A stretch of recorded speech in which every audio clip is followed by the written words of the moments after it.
Section 3.1 में हमने देखा कि कैसे एडीके सिग्नेचर एक्सट्रैक्शन का यूज करके स्टैंडर्ड लोकल पायथन फंक्शंस को आसानी से टूल्स में बदल देता है। यह तब बहुत बढ़िया होता है जब आपका टूल कोड उसी सर्वर पर लोकल तरीके से रन हो सकता है जिस पर आपका पायथन प्रोसेस चल रहा है। लेकिन एंटरप्राइज एजेंट डिजाइन की रियल वर्ल्ड में आपका एजेंट शायद ही कभी किसी आइसोलेटेड आइलैंड पर रहेगा। रियल बिजनेस प्रॉब्लम्स को सॉल्व करने के लिए आपके एजेंट को कुबरनेटीज क्लस्टर्स में रन हो रही माइक्रो सर्विसेज के साथ इंटरेक्ट करने, जीरा से यूजर टिकट्स फेच करने, स्ट्राइप पर पेमेंट स्टेटस चेक करने, स्लैक पर मैसेजेस भेजने या ग्राफ क्यूएल के जरिए कॉम्प्लेक्स डेटा मैसेज को क्वेरी करने की जरूरत होती है। ये remote systems local Python functions पर रन नहीं होते हैं। वे रेस्ट और ग्राफ क्यूएल जैसे स्टैंडर्डाइज्ड प्रोटोकॉल्स का यूज करके नेटवर्क बाउंड्रीज के पार कम्युनिकेट करते हैं। इस सेक्शन में हम सीखेंगे कि रोबस्ट और प्रोडक्शन रेडी एडी के टूल्स कैसे बनाएं जो रिमोट HTTP वेब API को रैप करते हैं। हम एक्सप्लोर करेंगे कि मॉडर्न पायथन लाइब्रेरीज का यूज करके इन नेटवर्क कॉल्स को एसिंक्रोनसली कैसे किया जाए, एक्टिव सेशन स्टेट से सीधे ऑथेंटिकेशन टोकन्स को डायनेमिकली कैसे एक्सट्रैक्ट किया जाए और आपके एजेंट के कॉन्टेक्स्ट विंडो को बड़े API रिस्पॉन्स पेलोड से कैसे प्रोटेक्ट किया जाए। Section break, the diplomatic embassy courier metaphor. यह समझने के लिए कि एक AD के एजेंट रिमोट नेटवर्क सर्विसेज के साथ सिक्योरली कैसे इंटरेक्ट करता है, आइए एक पल के लिए कोड से दूर हटें और एक इंटरनेशनल डिप्लोमेटिक कुरियर नेटवर्क की कल्पना करें। यह डायग्राम एक AI एजेंट और एक रिमोट वेब API के बीच सिक्योर कम्युनिकेशन फ्लो को दिखाता है जो एक टूल रैपर के जरिए होता है। यह प्रोसेस तब शुरू होता है जब एजेंट एक रिक्वेस्ट जनरेट करता है जिसे रैपर सेशन टोकन्स के साथ सिक्योर करता है और एक HTTP पेलोड में पैकेज करता है। रिमोट API के क्रेडेंशियल्स वेरीफाई करने और एक large raw data dump return करने के बाद रैपर बॉयलरप्लेट को हटाने के लिए पेलोड को फिल्टर और ट्रिम करता है। फाइनली रैपर एजेंट को वापस एक स्ट्रीमलाइंड ब्रीफ डिलीवर करता है जिससे वह कॉम्पैक्ट और कॉन्टेक्स्ट सेफ रिजल्ट्स को एफिशिएंटली एनालाइज कर सके। अपने AI के एजेंट की कल्पना एक सेंट्रल कमांड रूम के अंदर बैठी फॉरेन मिनिस्ट्री के रूप में करें। फॉरेन मिनिस्ट्री को फॉरेन एम्बेसी यानी रिमोट वेब API से जानकारी चाहिए, मान लीजिए किसी ट्रेड परमिट को वेरीफाई करना या सिटीजन रिकॉर्ड्स देखना। फॉरेन मिनिस्ट्री खुद इंटरनेशनल बॉर्डर्स पार करके नहीं जाती है, इसके बजाय यह एक इंटरनेशनल एम्बेसी कुरियर को भेजती है जो कि हमारा AD के टूल रैपर है। यहां बताया गया है कि डिप्लोमेटिक ट्रिप कैसे आगे बढ़ती है। Standardised instructions. मिनिस्ट्री कुरियर को एक क्लियर मिशन देती है कि पासपोर्ट नंबर 88392 के लिए रिकॉर्ड लुकअप करें। Credential packaging. जाने से पहले कुरियर एजेंसी वॉल्ट यानी AD के सेशन स्टेट खोलता है और ऑथेंटिकेटेड यूजर का ऑफिशियल डिप्लोमेटिक वीजा यानी JWT बेयरर टोकन निकालता है और उसे एक डिप्लोमेटिक पाउच यानी HTTP रिक्वेस्ट हेडर्स के अंदर सील कर देता है। Network transit. Courier foreign embassy gateway तक पहुंचने के लिए डिप्लोमेटिक वायर चैनल्स यानी एक एसिंक्रोनस HTTP एस कनेक्शन के जरिए ट्रेवल करता है। कस्टम्स और verification. Foreign embassy visa check करती है। अगर वीजा मिसिंग या एक्सपायर्ड है जैसे HTTP 401 या 403 तो एम्बेसी कुरियर को वापस भेज देती है। कुरियर इस डिनायल को नोट करता है और नेशनल क्राइसिस खड़ा करने के बजाय एक क्लियर स्टेटस रिपोर्ट के साथ मिनिस्ट्री में वापस लौट आता है। Information trimming. अगर एम्बेसी लीगल बॉयलरप्लेट से भरा एक बड़ा 500 पेज का डॉसियर यानी एक raw uncompressed 10 megabyte Jason response सौंपती है तो कुरियर उन सभी 500 पेजेस को घसीटकर मिनिस्टर के डेस्क तक नहीं ले जाता। कुरियर रिक्वेस्ट की गई इंफॉर्मेशन की बिल्कुल 3 लाइन्स निकालता है, उन्हें एक साफ सुथरे ब्रीफिंग मेमो में समराइज करता है और उसे फॉरेन मिनिस्ट्री को वापस सौंप देता है। एक डिप्लोमेटिक कुरियर की तरह काम करके आपका AD के टूल LLM को network transport, cryptographic header construction, socket timeouts और रॉ पेलोड ब्लोट की कड़वी सच्चाइयों से बचाता है।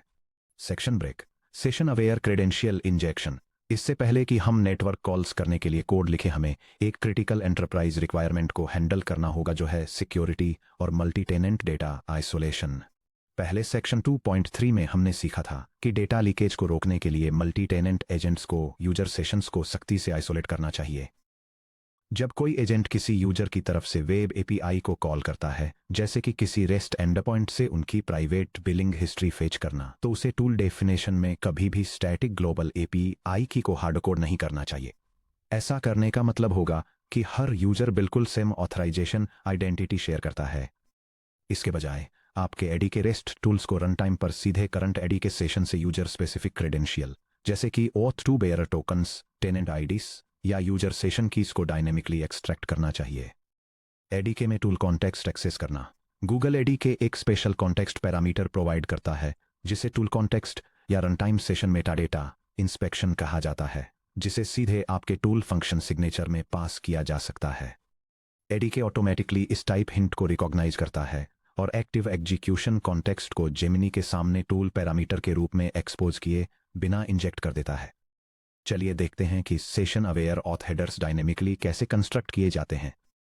यह स्क्रिप्ट एक असिंक्रोनस फंक्शन को डिफाइन करती है जो एक लॉग्ड इन यूजर के लिए स्टेटस के हिसाब से फिल्टर किए गए बिलिंग इनवॉइसेस को रिट्रीव करता है। यह करंट सेशन से यूजर का ऑथेंटिकेशन टोकन और टेनेंट आइडेंटिटी एक्सट्रैक्ट करने के लिए गूगल एडीके टूल कॉन्टेक्स्ट का यूज करता है। अगर टोकन नहीं मिलता है तो फंक्शन एक एरर रिटर्न करता है जो यूजर को लॉगिन करने के लिए प्रॉम्प्ट करता है। अगर ऑथेंटिकेशन सक्सेसफुल हो जाता है तो ये एक सिक्योर एपीआई रिक्वेस्ट की तैयारी के लिए ऑथराइजेशन टोकन और टेनेंट आईडी वाले सिक्योरिटी हेडर्स को कंस्ट्रक्ट करता है। चूंकि context tool context signature extraction के दौरान फिल्टर आउट हो जाता है, जैसा कि हमने सेक्शन 3.1 में सीखा था, जेमिनी कभी भी जेएसएन स्कीमा में कॉन्टेक्स्ट को नहीं देखता है। जेमिनी केवल स्टेटस आर्गुमेंट देखता है। जब टूल एग्जीक्यूट होता है तो ADK seamlessly live session context को आपके फंक्शन में पास कर देता है, जिससे complete multi tenant security isolation सुनिश्चित होता है। Section break. Pattern 1 asynchronous HTTPX के साथ रेस्ट एपीआईज को रैप करना। जब पायथन में नेटवर्क सर्विसेज को रैप किया जाता है तो स्टैंडर्ड रिक्वेस्ट्स जैसी synchronous HTTP libraries web servers के रिस्पॉन्ड करने का वेट करते समय मेन एग्जीक्यूशन थ्रेड को ब्लॉक कर देती हैं। एडीके जैसे high performance asynchronous agentic frameworks में आपको हमेशा एक असिंक्रोनस HTTP क्लाइंट जैसे कि HTTPX या IOHTTP का यूज करना चाहिए। चलिए एक enterprise inventory and fulfilment service के चारों ओर एक complete real world rest tool wrapper बनाते हैं। Code example enterprise rest integration tool. यह स्क्रिप्ट एक एसिंक्रोनस टूल को डिफाइन करती है जो एक स्पेसिफिक प्रोडक्ट कोड और ज्योग्राफिक रीजन के लिए फिजिकल स्टॉक लेवल्स चेक करने के लिए एक इंटरनल इन्वेंट्री डेटाबेस को क्वेरी करता है। यह ऑथेंटिकेशन डिटेल्स रिट्रीव करता है, एक सिक्योर वेब रिक्वेस्ट भेजता है, संभावित नेटवर्क एरर्स या एक्सेस डिनायल्स को हैंडल करता है और एक क्लीन समरी प्रेजेंट करने के लिए अवेलेबल क्वांटिटीज, रिजर्व्ड स्टॉक और लोकेशन नेम्स जैसी की डिटेल्स एक्सट्रैक्ट करता है। ध्यान दीजिए कि क्या चीज इस रेस्ट रैपर को रोबस्ट बनाती है। Async non blocking IO. यह HTTPX.async क्लाइंट के साथ असिंक यूज करता है। Explicit time out limits. इसे time out equal to 5.0 seconds के साथ कॉन्फ़िगर किया गया है ताकि किसी अनरीचेबल रिमोट एपीआई की वजह से आपका पूरा एजेंट सेशन इंडेफिनेटली हैंग न हो। Soft error recovery. Unhandled exception के साथ पायथन को क्रैश करने के बजाय नेटवर्क फेलियर्स ह्यूमन रीडेबल और LLM readable error messages return करते हैं ताकि जेमिनी ये डिसाइड कर सके कि कैसे रिकवर करना है या यूजर को रिस्पॉन्ड करना है। Context saving payload transformation. Raw API payload में दर्जनों internal database IDs, routing metadata और टेलीमेट्री लॉग्स हो सकते हैं। हम केवल 4 वाइटल फील्ड्स एक्सट्रैक्ट करते हैं और उन्हें क्लीन टेक्स्ट के रूप में फॉर्मेट करते हैं। Section break. Pattern 2 wrapping GraphQL QL endpoints. जबकि रेस्ट एपीआईज एक्सप्लिसिट एंडपॉइंट्स और VV1 और इन्वेंट्री और V1 और यूजर्स और HTTP methods get, post, put का यूजर करते हैं। ग्राफ QL एंडपॉइंट्स एक single HTTP post URL expose करते हैं जो टिपिकली और ग्राफ QL होता है। क्लाइंट्स रिक्वेस्ट पेलोड के अंदर structured graph QL query documents भेजकर अपनी जरूरत का एग्जैक्ट नेस्टेड स्ट्रक्चर रिक्वेस्ट करते हैं। एजेंट डेवलपमेंट किट टूल में ग्राफ QL को रैप करने से आपके एजेंट को एक्स्ट्रा ऑर्डिनरी फ्लेक्सिबिलिटी मिलती है। एजेंट एक single HTTP network round trip में complex relational data graph queries request कर सकता है। ग्राफ QL रिक्वेस्ट पेलोड का स्ट्रक्चर HTTP पोस्ट पर भेजा गया एक स्टैंडर्ड ग्राफ QL रिक्वेस्ट ऐसा दिखता है। यह जेसन पेलोड एक ग्राफ QL क्वेरी को रिप्रेजेंट करता है जिसे एक स्पेसिफिक कस्टमर की प्रोफाइल इंफॉर्मेशन फैच करने के लिए डिजाइन किया गया है, जिसमें उनका नाम और ईमेल शामिल है और साथ ही उनके एसोसिएटेड ऑर्डर्स की एक लिमिटेड लिस्ट भी है। जिसमें ऑर्डर, आइडेंटिफायर, टोटल अमाउंट और स्टेटस शामिल है। Code example enterprise graph QL integration tool. चलिए एक एडीके फंक्शन टूल इंप्लीमेंट करते हैं जो कस्टमर ऑर्डर्स और शिपमेंट ट्रैकिंग डिटेल्स फेच करने के लिए एक ग्राफ क्यूएल एंड पॉइंट को क्वेरी करता है। यह टूल एक ग्राफ डेटाबेस क्वेरी का यूज करके कस्टमर रिलेशनशिप मैनेजमेंट डेटाबेस से डिटेल्ड कस्टमर प्रोफाइल्स और रीसेंट ऑर्डर इंफॉर्मेशन रिट्रीव करता है। यह कस्टमर के आइडेंटिफायर के साथ एक क्वेरी पेलोड प्रिपेयर करता है, करंट सेशन से ऑथेंटिकेशन डिटेल्स एक्सट्रैक्ट करता है और डेटाबेस एंड पॉइंट पर एक एसिंक्रोनस नेटवर्क कॉल करता है। एरर्स चेक करने और पोटेंशियल टाइमआउट्स को हैंडल करने के बाद यह कस्टमर का नेम, टियर और रीसेंट ऑर्डर स्टेटस को एक क्लीन रीडेबल टेक्स्ट रिपोर्ट में फॉर्मेट करता है। Critical edge case GraphQL HTTP 200 errors. ऊपर हमारे कोड में लाइन 69 पर ध्यान दें। रेस्ट और ग्राफ क्यूएल के बीच एक मेजर डिफरेंस यह है कि graph QL and points almost हमेशा एक HTTP 200 के स्टेटस कोड रिटर्न करते हैं, भले ही क्वेरी पूरी तरह से फेल हो जाए। अगर कोई फील्ड नेम मिसस्पेल्ड है या डेटाबेस परमिशंस फेल हो जाती हैं, तो ग्राफ क्यूएल जेसन पेलोड के अंदर एक टॉप लेवल एरर्स एरे में एरर डिटेल्स को रैप करता है। ये ग्राफ क्यूएल एरर रिस्पॉन्स का एक एग्जाम्पल है जो दिखाता है कि एक क्वेरी फेल हो गई क्योंकि उसने एक ऐसे फील्ड की रिक्वेस्ट की थी जो कस्टमर डेटा टाइप पर एग्जिस्ट नहीं करता है। अगर आपका टूल रैपर सिर्फ response dot status code equals to 100 check करता है, तो ये गलत तरीके से मान लेगा कि रिक्वेस्ट सक्सेसफुल हो गई। ग्राफक्यूएल टूल एडेप्टर्स बनाते समय हमेशा पार्स किए गए जेसन बॉडी में एरर्स की के लिए इंस्पेक्ट करें। सेक्शन ब्रेक, पेलोड ट्रिमिंग और टोकन कंजर्वेशन स्ट्रेटेजीज। सेक्शन 1.1 में हमने जेमिनी के कॉन्टेक्स्ट विंडो के आर्किटेक्चर को कवर किया था और डिस्कस किया था कि कैसे कॉन्टेक्स्ट कंजम्पशन सीधे लेटेंसी, रीजनिंग एक्यूरेसी और मॉनेटरी एपीआई कॉस्ट्स को इम्पैक्ट करता है। जब आप वेब एपीआई को रैप कर रहे होते हैं, तो रो एपीआई रिस्पॉन्स पेलोड्स आपके एजेंट के कॉन्टेक्स्ट विंडो के लिए सबसे बड़ा खतरा होते हैं। एक रियल एंटरप्राइज एंड पॉइंट जैसे गेट या V2 या CRM या यूजर्स या 10,294 या एक्टिविटी को कंसीडर करें। वह सिंगल रेस्ट एंड पॉइंट एक जेसन रिस्पॉन्स रिटर्न कर सकता है जिसमें हजारों लाइंस का रॉ मेटाडेटा हो। यह टेक्स्ट एक सर्वर डेटाबेस से एक सक्सेसफुल रिस्पॉन्स दिखाता है। इसमें server request, execution time, pagination और सारा कॉर्नर नाम के एक पर्सन की यूजर प्रोफाइल इंफॉर्मेशन की डिटेल्स शामिल हैं, जिसमें उनकी ईमेल और ऑडिट लॉग डिटेल्स भी शामिल हैं। अगर आपका टूल सीधे जेमिनी को str response dot JSON return करता है, तो आप सर्वर आईडीज, कैशे फ्लैग्स और रॉ बाइट हैशेस पर हजारों कॉन्टेक्स्ट टोकन्स वेस्ट कर रहे हैं, जिनकी जेमिनी को यूजर के सवाल का जवाब देने के लिए जरूरत नहीं है। Payload reduction matrix. यहां बताया गया है कि रिजल्ट्स को जेमिनी को रिटर्न करने से पहले आपको अपने एडीके टूल के अंदर रो HTTP पेलोड्स को कैसे ट्रांसफॉर्म करना चाहिए।